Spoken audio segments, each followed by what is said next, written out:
much as possible not to express my opinion about Ogun State. Why?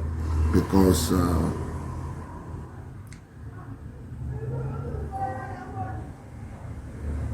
I believe I'm an opinion holder. And when I say things, a lot of people take it, because they know I'm very objective in my analysis. The primaries have come and gone. We have advantages and disadvantages. The Excellency has faltered in some areas and he has done well in some areas. I just sincerely hope the areas that he has faltered does not come back to haunt him. See, because the party is more divided now than it was 3.5 years ago. And we need to put all our arsenal together. Let everybody come in unison. That's the only way we can compete against the onslaught that is coming from the PDP.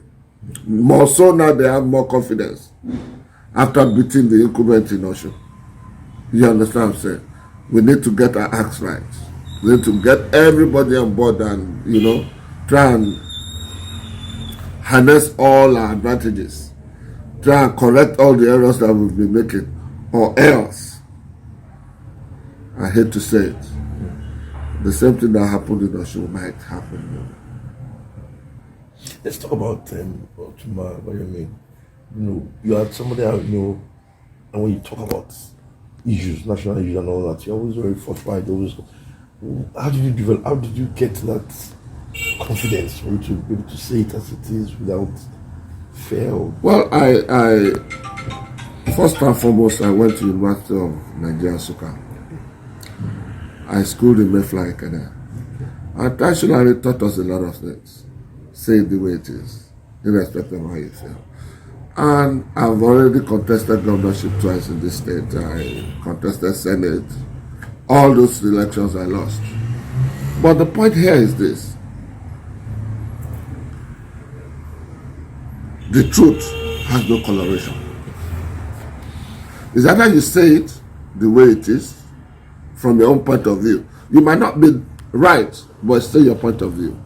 And to be candid with you, there's a lot of things that needs to be put in place. And majority of Nigerians are not getting the benefits of democracy. So some of us must say it. And unfortunately, the people that surround the people in power, they are limited in what they say because they want to be around the people in power. So they do not want to say the things that would upset them. And they're doing them a lot of disservice because they need to be spoken to in the truth so that they can change, not because they don't like them, so they can do better, but they don't see it like that. You understand what I'm saying? I personally would want to commend the governor because he has done wonderfully well in terms of infrastructure. Based on what he met on ground. These things are not said anywhere, but more than 50% of our FAC has been signed up by the previous government. It's not talking. I don't understand. Our federal allocation. Okay. They've signed up to previous contracts that they've been given and it's deducted from source. Okay. So if Ogun State is due 300 million, for instance, they remove 160 or 180. It's the balance that comes. And he has kept quiet. He has done a lot of wonderful things in terms of roads, schools, primary health care, housing. But it still needs to improve on human relationship because politics is about human beings. You can do all the things you want to do, but it's still human people that project what you're doing. And to be honest with you, the people are not happy. And he has a bit of time to work on that. Or else. The few times you tried to contest, what happened? Is it that you didn't, wasn't time for you to, should not come at that time, or you didn't understand the terrain at that time. No, the first time I contested, single-handedly, they took the ticket away from me and gave it to Amos. Okay. What year was this? 2011. Okay. You understand what I'm saying? They believe that we did not have experience enough to fight the battle ahead. Okay. And we all knew what Amosu did. You know, he became an emperor. He wasn't listening to anybody. He was doing everything the way he wanted. He just hijacked the whole system. But he understood politics. So he was able to get the second term. Because he controlled everything like a general. Unfortunately, he got carried away with that when he wanted to install Akilade. That was when the old state said, "Oh, you have done well. You have done your time. Please go and sit down." A lot of us were caned in the stadium that day. I mean, it's one of the things Jakaba was saying that Dapo, if not for him, they didn't even want to give him the flag. Now you are behaving in a very unstraightforward manner. But it's all right. The primaries have gone and now come and gone. We won the primaries. Now Jakaba is the flag bearer. Let all of us. Now this loss in Osun is a big problem for us. See, because we would have assumed that Osun is in the bag. Now Osun is at risk. Because we have to work twice as hard.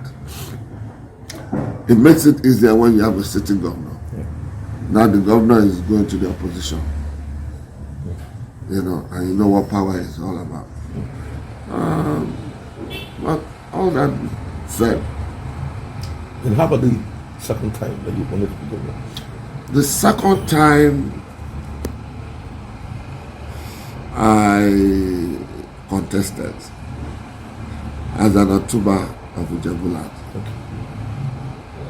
The elders came across and said, "Omo, we can't afford to allow our best hands to fail. So let of us perish our political ambition and support this person. Because as a team player, my personal interest is not as important as the team interest."